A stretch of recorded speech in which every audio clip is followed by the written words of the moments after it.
it is now my distinct honor and my privilege to introduce to you our Congressman, our beloved Congressman, Honorable Frank Pallone Jr.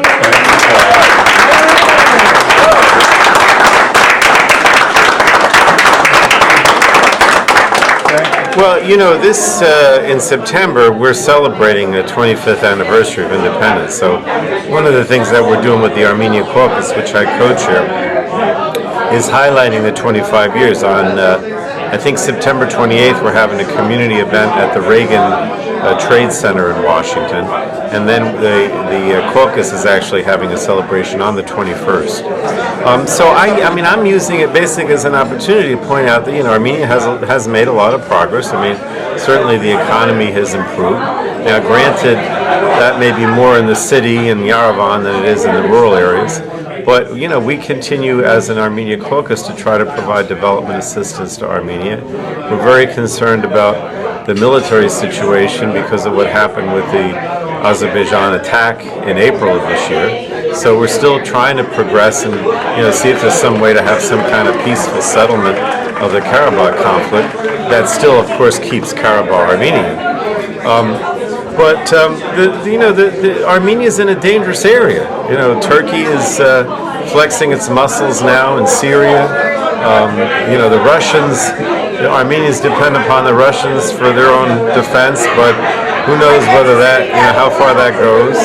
So a lot of what we're doing in the caucus is just trying to shore up Armenia, try to increase trade, try to provide more energy so businesses thrive, and you know, basically work with the diaspora to try to improve the economy in Armenia. I agree with you, and I do think that sometimes the Armenian diaspora is a little too critical, you know, because, you know, they expect it to be like the United States, which it isn't. I mean, you know, you have the legacy of the Soviet Union, but I agree with you. I think that overall, you know, it is more of a market economy. You do have elections, which I think are a lot freer than they are in Russia, for example.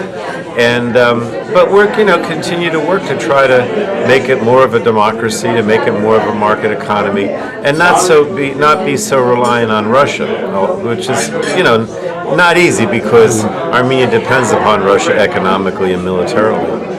Well, I don't think that the April war, if you want to call it, was a good sign, because, as you know, prior to that, Aliyev would constantly say and was building up his military, and he was making all kinds of threats. But now we have an actual attempted invasion that occurred.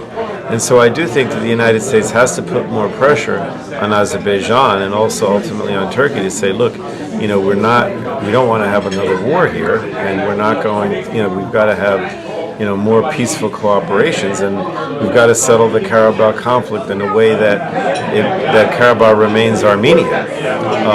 But, you know, the situation is not too great right now. After what happened in April, I am concerned about it. Well, Tav and Soshi are just wonderful, and I think you know that over the years, various members of the Hovnanian family have always been very supportive.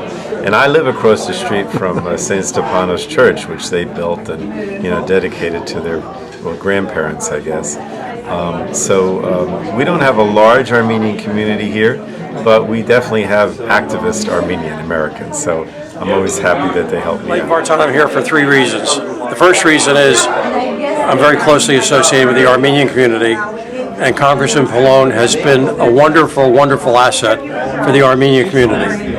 He was the founder of the Armenian Caucus in the House of Representatives, and I think a great deal of him. My second reason is I've known his family for many, many years, and I knew Congressman Pallone before he was Congressman Pallone. And his father was the original politician in the family. Wonderful, wonderful man, and Frank has followed in his footsteps. And then thirdly, Dr. Nigerian is a good friend of mine. We go to church together. He's in the choir together with me. And when he calls, if he said, Dick, you've got to be in Tasmania at 4 o'clock tomorrow, I would be in Tasmania tomorrow at 4 o'clock.